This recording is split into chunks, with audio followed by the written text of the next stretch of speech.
He was priced at $5, but even that felt too expensive for a life no one wanted. And under the flickering fluorescent lights of a rural auction house just outside Tulsa, the air smelled faintly of dust and old wood as a thin German shepherd stood at the far end of a low-metal pen, ribs faint beneath a dull coat, ears half raised as if listening for something that had already left him, while the auctioneer's voice carried across the room in a tired rhythm, numbers rising and falling. Like a heartbeat no one cared to follow, and boots scraped against concrete as men in worn denim and women clutching paper slips drifted past without stopping, their eyes sliding over the dog the way people look at something already gone.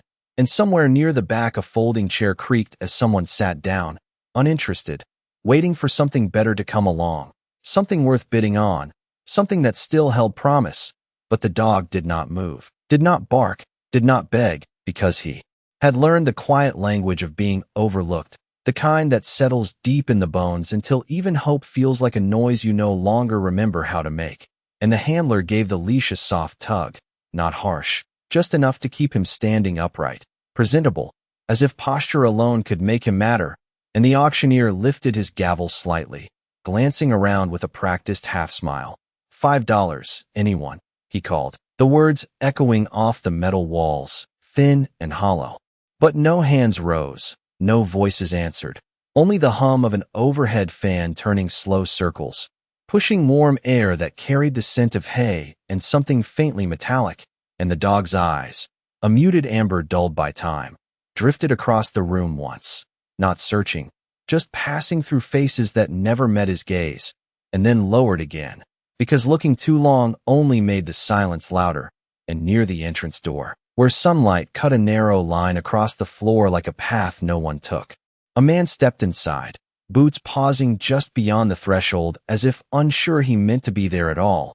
His name was Ethan Cole, though no one in the room knew it yet, a former Marine who carried himself with a quiet steadiness that didn't quite hide the weight behind his eyes, the kind of weight that comes from nights that don't end when the sun rises. And he hadn't come for a dog, not really. He'd only pulled over because the sign outside caught his attention in a way he couldn't explain, something about the word auction that felt like a mirror he didn't want to look into.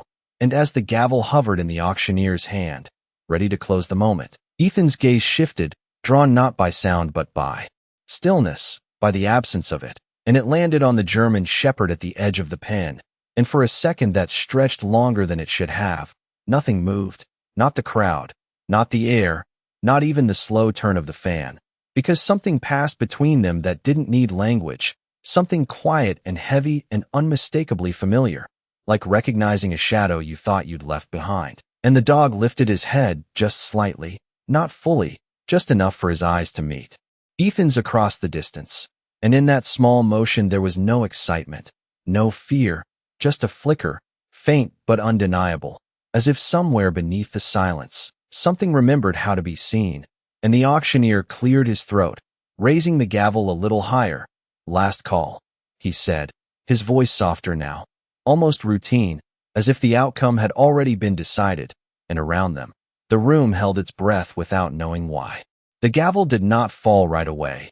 It lingered in the air as if even the man holding it felt the weight of a decision no one else cared to make.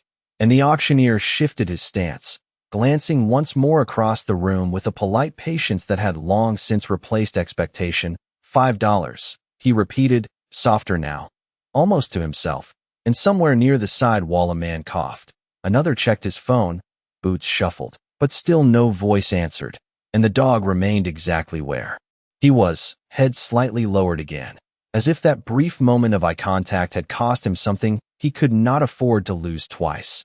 And then Ethan took a step forward, just one, the sound of his boot against the concrete cutting clean through the quiet, not loud, but enough to make the auctioneer look up, enough to shift the room's attention in a slow, reluctant wave. And Ethan did not raise his hand at first. He just stood there, shoulders squared, eyes fixed on the dog like he was reading something written beneath the surface, something no one else had noticed or cared to understand. And for a second, he almost turned away, almost let the moment pass like so many others he had walked away from in recent months.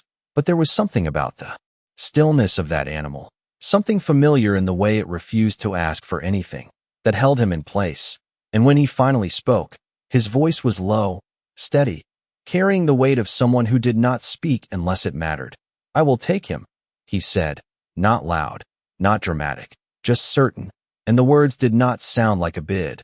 They sounded like a decision that had already been made long before he stepped through that door. And the auctioneer blinked once, surprised more by the tone.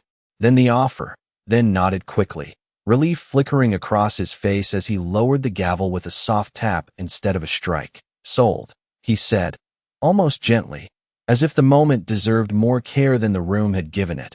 And a few heads turned back to their own business just as quickly as they had looked up, interest fading now that the outcome no longer entertained them. And the handler stepped forward, unclipping the short chain from the pen with a metallic click that echoed sharper than it should have. And the dog did not resist, did not step forward either. He simply stood there as the leash was placed into Ethan's hand. And for a brief second their fingers brushed against the worn leather, the handler offering a small shrug. "He is quiet," he said, not unkind, just factual, "does not cause trouble." And Ethan nodded once, eyes still on the dog. "That is fine," he replied, because trouble was not what he was trying to avoid. And as the leash settled into his grip, he felt the slight tension of it. Not a pull, not a resistance, just the presence of another life at the other end, steady but distant. And he gave a small, almost imperceptible motion forward, not a command, more like an invitation. And for a heartbeat nothing happened, the space between them holding still like a breath not yet released. Then the dog took a step, slow, measured, each movement careful as if the ground itself might shift beneath him. And Ethan did not rush him, did not speak again. He simply turned toward the door, the strip of sunlight now wider as the afternoon edged forward, and began to walk, one step at a time, listening to the faint sound behind him, the soft rhythm of paws against concrete, uneven at first, then settling into something steadier, something that almost resembled trust, though neither of them would have called it that yet. And as they crossed the threshold together, the noise of the auction faded behind them, replaced by the open air, the distant hum of a highway, and the quiet, uncertain beginning of something neither of them fully understood, but neither chose to leave behind. The sunlight outside felt different, wider, less confined, stretching across the gravel lot where a few pickup trucks sat idle under a pale Oklahoma sky.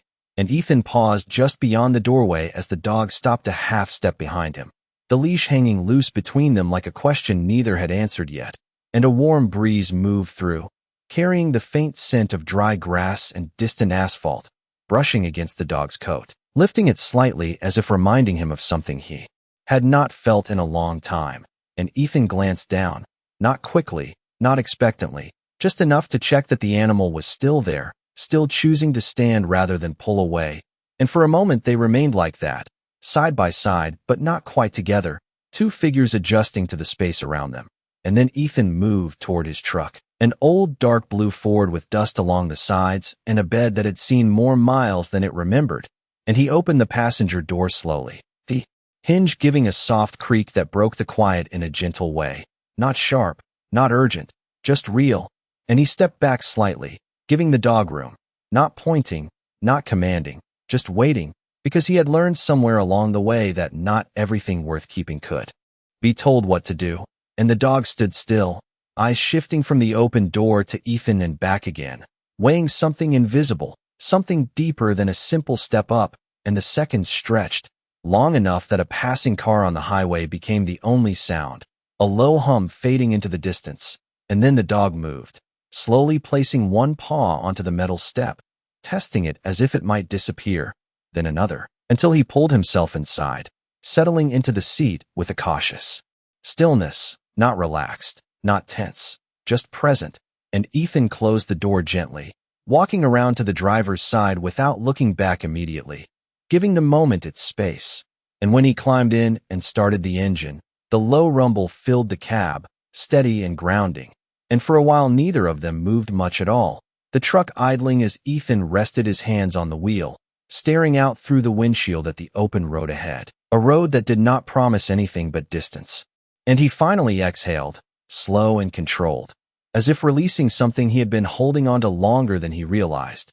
And he reached into the center console, pulling out a half-full bottle of water, unscrewing the cap with a soft twist, and placing it carefully on the floor near the dog's front paws, not pushing it closer, not forcing the gesture, just offering it the way you offer something to someone who might not trust gifts yet. And the dog looked at it for a long moment, eyes tracing the shape, the reflection of light against the plastic, then shifting briefly to Ethan's hands, watching, learning, and after a few seconds he lowered his head, slow and deliberate, and took a cautious drink, not hurried, not desperate, just enough, and Ethan nodded once, almost to himself, as if that small action meant more than any words he could have spoken, and he put the truck into gear, easing onto the road with a steady motion, gravel crunching beneath the tires before giving way to smooth pavement, and the landscape opened up around them, fields stretching out under a wide sky, power lines cutting thin lines across the horizon, and the truck moved forward, mile by mile, carrying two lives that had both been left behind in different ways, now sharing the same direction, even if neither of them yet knew where it would lead. The road stretched long and quiet beneath a sky turning softer with the late afternoon light, and inside the truck the hum of the engine settled into a steady rhythm that filled the spaces where words might have been, while Ethan kept his eyes forward, hands firm on the wheel, not tense but grounded, as if the motion itself was something he trusted more than stillness. And beside him the dog remained upright, not curled, not resting, just watching, his gaze shifting between the passing landscape and the man who had taken him without hesitation, and every few miles Ethan would glance over, quick and subtle, not wanting to startle him, just checking, measuring distance that could not be seen, and time passed in small markers, a weathered barn on the left, a rusted mailbox leaning at the edge of a dirt road, a gas station sign flickering in the distance, and when the fuel gauge dipped lower than he liked, Ethan eased the truck off the highway and into a quiet roadside stop, the kind with two pumps, a faded soda machine, and a convenience store that smelled faintly of coffee and cardboard, and he turned off the engine, the sudden silence settling heavy for a second before the distant sound of wind and passing traffic took its place, and he stepped out, stretching his shoulders slightly as if remembering the weight they carried, then walked around to the passenger side, opening the door with the same careful motion as before, not rushing, not expecting, and the dog did not move immediately, his eyes flicking from the open space to Ethan's face, searching for something that had not yet been defined, and Ethan crouched just a little, not low enough to feel imposing, just enough to close the distance, and he rested his hand lightly against the side of the truck, leaving space between them. "It is all right," he said quietly, the words simple, not a command, more like a reassurance offered without demand. And after a moment the dog shifted forward, placing one paw onto the step, then another, easing down onto the gravel with a cautious balance, and the ground crunched softly beneath his weight, a different texture, a different sound, and he paused there, standing close but not touching, his body angled slightly as if ready to step back if needed, and Ethan nodded once, acknowledging the choice without making it larger than it was, and he reached into the truck bed, pulling out a small folded blanket, worn but clean, and laid it near the edge of the lot where a patch of grass met the gravel, a quiet place away from the pumps, and the occasional passing car, and the dog watched him, head tilting just slightly, following each movement with careful attention, and when Ethan stepped back, giving him space again, the dog approached the blanket slowly, lowering his head to sniff it, taking in the scent of something unfamiliar yet steady, something that did not carry the sharp edges of fear or the emptiness of neglect, and after a few seconds he stepped onto it, standing there first, then lowering himself with a slow, deliberate motion, not fully relaxed, but no longer standing guard against everything, and Ethan walked a few steps away, giving him the dignity of distance, and leaned against the side of the truck, eyes lifting toward the horizon where the sun dipped lower, casting long shadows across the open land, and for a brief moment, something shifted, subtle but real, the space between them no longer just distance, but something being built, piece by piece, without words, without force, just time, patience, and the quiet understanding that neither of them had to prove anything to stay. The sky had begun to turn a deeper shade of gold as the sun drifted lower, casting long shadows that stretched across the quiet roadside like memories that refused to fade, and Ethan remained where he was, leaning lightly against the truck, arms relaxed at his sides, watching without staring as the dog rested on the blanket, not fully at ease, but no longer standing as if every second required defense. And the air carried a gentle stillness now, broken only by the occasional passing car and the distant hum of tires on asphalt. And for a while neither of them moved much at all, the kind of silence that did not feel empty but uncertain, as if both were waiting for something neither could name. And then Ethan pushed himself off the truck slowly, walking toward the small convenience store with measured steps, glancing back only once to make sure the dog remained where he had chosen to be. And the dog lifted his head slightly as Ethan moved away, eyes tracking him, not with panic, but with a quiet alertness, as if marking the distance rather than fearing it. And inside the store the air was cooler, filled with the faint smell of brewed coffee and packaged food, and Ethan moved through the narrow aisles without hurry, picking up a simple bag of dry dog food, a bottle of water, and a small paper cup of coffee for himself, his movements deliberate, as if each choice carried more weight than it should. And when he stepped back outside, the light had softened further, the sky now touched with orange and pale blue, and he returned to the edge of the lot, setting the bag down gently near the blanket, opening it without sudden motion, the crinkle of plastic quiet but noticeable, and the dog's ears shifted slightly at the sound, his head lifting a little higher, watching closely, and Ethan poured a small portion of food onto the ground beside the blanket. Not too close, not too far, placing it where the dog could reach it without feeling cornered. And then he stepped back again, giving space the way he had from the beginning, not forcing the moment into something it was not ready to become. And the dog remained still for a few seconds, eyes moving from the food to Ethan, then back again, measuring, always measuring.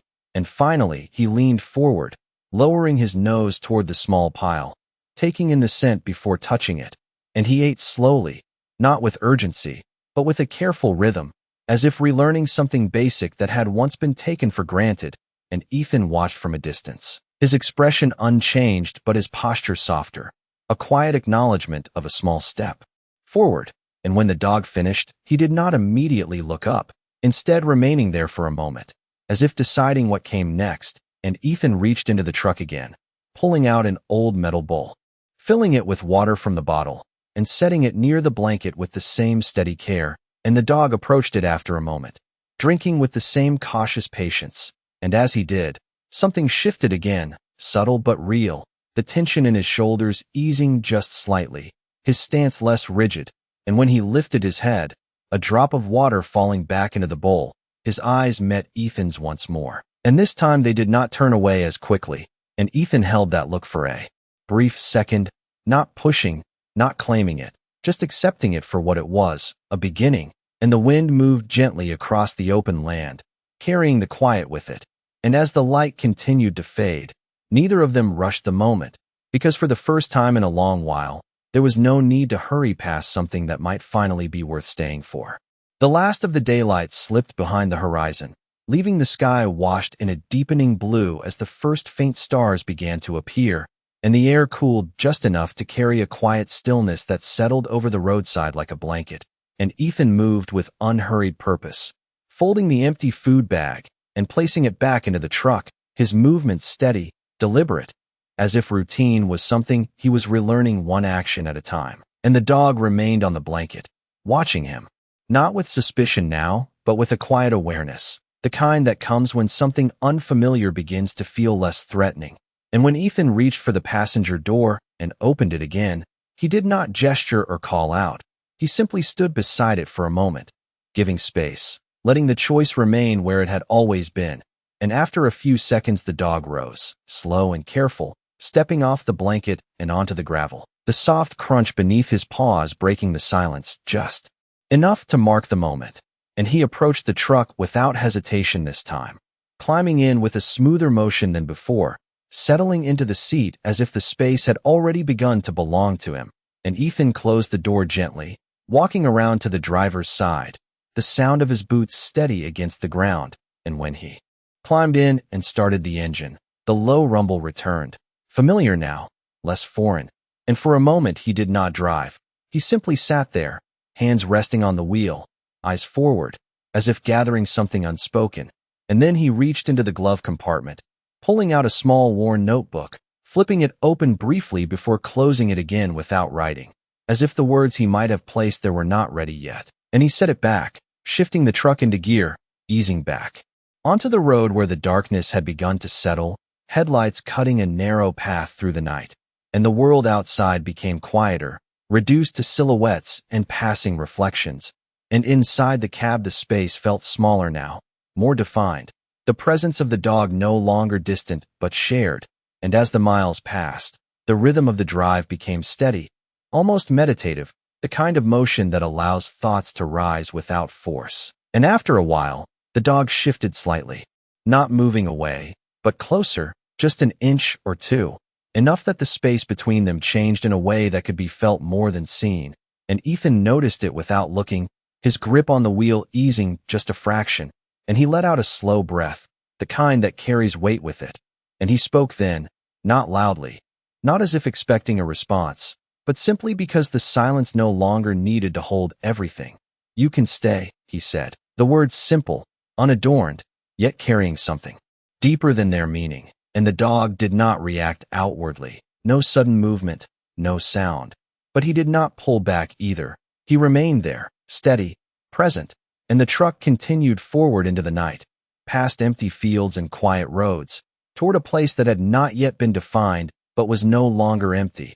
And somewhere between the fading light and the steady hum of the engine, something settled, not fully formed, not complete, but enough to be felt, a quiet understanding that neither of them was alone on that road anymore, even if neither had the words to say it.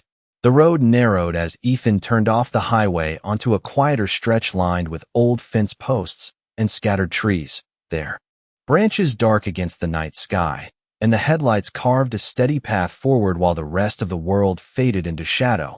And after several miles he slowed, guiding the truck down a gravel driveway that curved gently toward a small house set back from the road, its porch light glowing warm against the darkness like something that had been waiting without knowing for what. And the engine softened as he brought the truck to a stop, the sudden quiet settling around them again, deeper now, more complete. And for a moment Ethan did not move, his hands resting on the wheel as his eyes traced the outline of the house, the familiar shape of it holding memories that did not always feel easy to carry. And beside him the dog remained still, but his posture had changed, less rigid now, more aware of the space they had entered, as if sensing that this place carried meaning beyond the road. And Ethan finally reached for the door handle, opening it slowly, stepping out into the cool night air, the scent of earth and distant pines settling in, and he walked around to the passenger side, opening the door with the same steady care he had shown from the beginning, giving space without expectation. And the dog looked out into the darkness, ears shifting slightly as he listened, not alarmed, just cautious. And after a few seconds he stepped down onto the gravel, his paws making a softer sound now, more certain. And he stood beside the truck, not wandering, not retreating, simply waiting. And Ethan closed the door and took a few steps toward the porch, then paused, glancing back, not calling out, just checking. And the dog followed, slow at first, then matching his pace, the distance between them shortening without being forced. And the porch boards creaked lightly under Ethan's weight as he stepped up, reaching for the door. And when it opened, a soft light spilled out, revealing a simple interior, quiet, lived in, the kind of place where time moved without urgency. And Ethan stepped inside, leaving the door open, not turning to see if the dog would follow, just trusting the space to speak for itself. And for a moment the dog remained at the threshold, standing between outside and in, between what had been and what might be, his body still, his eyes moving across the doorway, the light, the shadows within. And then he stepped forward, crossing the line with a careful motion, as if testing whether this new place would hold or disappear. And inside the air felt warmer, carrying faint traces of wood and something older, something settled. And Ethan moved through the small living room, setting his keys down on a worn wooden table, his movements quiet, unhurried, as if aware that every sound mattered now. And he reached for a lamp, turning it on to soften the light. And the dog followed a few steps behind, not exploring wildly, not circling, just observing, his head slightly lowered as he took in the unfamiliar surroundings. And when Ethan set another blanket down near the corner of the room, closer to where he would sit, he did it with the same care as before, placing it without gesture, without expectation, and then he stepped back, lowering himself slowly into an old chair, the wood creaking under the shift of weight. And for a moment the room held still, the quiet settling in, and the dog stood there, looking at the blanket, then at Ethan, then back again, and after a few seconds he moved, walking over with measured steps, lowering himself onto the fabric with a slow, deliberate motion, not fully relaxed, but no longer holding himself apart. And Ethan watched him for a brief moment before leaning back in the chair, his eyes softening, just slightly, and in that small, quiet room, with the night stretching beyond the walls and the world held at a distance, something began to take shape, not spoken, not defined, but present, a fragile beginning that neither of them rushed, because for once, there was nowhere else they needed to be. The house settled into silence as the night deepened, the soft hum of the refrigerator blending with the faint whisper of wind brushing against the windows, and Ethan remained in the chair, his posture no longer rigid but not fully at ease either, as if rest was something he had to relearn one quiet moment at a time. And across the room the dog lay on the blanket, his body still angled slightly toward the door, instinct not yet ready to let go completely, but his breathing had slowed, steady and even, marking a shift that neither of them needed to name, and time passed without urgency, measured only by the subtle ticking of an old clock mounted on the wall, its sound quiet but constant, like a reminder that not everything had to move fast to matter. And Ethan leaned forward after a while, resting his forearms on his knees, his gaze drifting toward the dog, studying him without intensity, just observing, as if trying to understand something that could not be explained in words. And the dog lifted his head slightly under that gaze, not startled, just aware, his eyes meeting Ethan's in a way that held for a second longer than before. And then, slowly, almost cautiously, the dog shifted his weight, adjusting his position on the blanket, turning just enough so that he was no longer facing the door directly, but angled more toward the center of the room, toward Ethan, a small change, almost unnoticeable to anyone else. But in that space it felt like a quiet step forward, and Ethan noticed, of course he noticed, but he did not react outwardly. He simply exhaled softly, the kind of breath that carries something heavy out with it, and he reached down beside the chair, picking up a folded piece of fabric, an old worn shirt that carried the faint scent of time and memory. And he hesitated for a moment before tossing it gently toward the blanket, not directly at the dog, but close enough that it landed within reach, the fabric settling with a soft sound against the floor, and the dog's ears shifted at the movement, his eyes tracking the object, cautious but curious. And after a few seconds he leaned forward, lowering his nose to it, taking in the unfamiliar scent, something human, something steady, something that did not carry threat or urgency, and he nudged it slightly, then rested his head down beside it, not fully on it, but close enough that the connection was made. And Ethan leaned back again, the chair creaking softly beneath him, his eyes lowering for a moment as if that small gesture had settled something inside him as well. And outside the world remained quiet. The distant road carrying the occasional sound of a passing vehicle that faded as quickly as it came, leaving the night intact, and the hours moved gently forward, the kind of time that does not demand attention but allows space for things to change without force. And as the room grew dimmer, lit only by the single lamp casting a warm circle of light, the dog shifted again, this time curling slightly into himself, not tightly, not defensively, but in a way that suggested rest might finally be possible. And Ethan closed his eyes briefly, not sleeping, just letting the moment exist without interruption. And somewhere in that quiet, in the space between movement and stillness, something deeper began to take root. Not loud, not dramatic, but real, a fragile sense of trust forming where there had once been only distance. And neither of them spoke, because there was nothing that needed to be said. Not yet. Not when the silence itself was finally beginning to feel like something they could both stay inside without fear. The night stretched on in quiet layers, each hour folding gently into the next, and sometime before dawn the lamp in the corner had dimmed into a soft glow, casting long shadows that no longer felt heavy, just present. And Ethan had not meant to fall asleep. But he had, there in the chair, his breathing slow and even, one hand resting loosely at his side, as if he had finally set something down. And across the room the dog remained curled on the blanket, his body no longer angled toward the door, no longer guarding the threshold, but turned inward, toward the warmth of the space, toward the man who had not asked anything of him except to stay.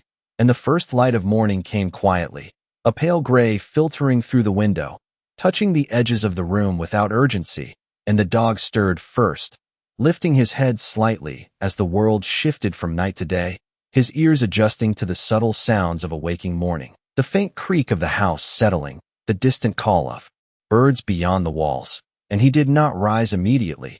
He simply watched, his eyes moving slowly across the room until they landed on Ethan, still asleep, still, unguarded in a way that spoke more than any words could. And for a moment the dog remained there, as if considering something deeper than instinct, something quieter.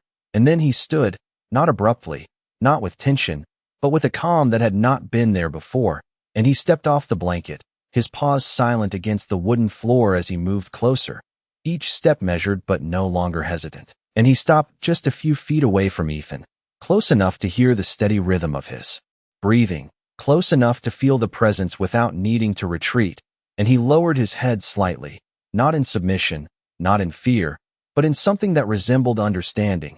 And after a second, he took one more step forward, closing the distance that had once felt impossible, and he lay down there, beside the chair, not touching, but near enough that the space between them no longer felt like separation. And Ethan stirred then, just slightly, his hand shifting as if sensing something had changed, and his eyes opened slowly, adjusting to the light. And for a brief second he did not move, his gaze settling on the dog beside him, taking in the quiet choice that had been made without words. And he exhaled softly, the kind of breath that carries relief without needing to announce it. And he did not reach out immediately, did not break the moment with sudden motion. He simply let it exist, the way it was, unforced and real. And after a few seconds he leaned forward just slightly, resting his hand on the edge of the chair, close enough that if the dog chose to move away, he could. But he did not. He remained there, steady, present, and Ethan's hand stayed where it was, not touching, just offering. And the morning light grew a little stronger, filling the room with a quiet warmth that felt different now, less like something passing through and more like something staying. And outside the world carried on as it always did, road stretching, people moving, time continuing forward. But inside that small house, something had shifted in a way that could not be measured, a bond forming not through force or command, but through patience, through presence, through the simple act of not leaving. And Ethan sat there for a long moment, looking at the dog, really looking this time. And he spoke quietly, almost to himself. "You are not nothing." The words simple, but carried with a weight that settled into the space between them. And the dog did not respond with movement or sound, but he did not turn away either. And that was enough, more than enough. Because sometimes the greatest change does not come with noise or recognition. It comes in silence, in small choices made, when no one is watching, in the quiet decision to stay when leaving would be easier. And as the morning fully arrived, neither of them rushed to break that stillness. Because in that moment, in that place, they had both found something they had not been looking for, but had needed all along.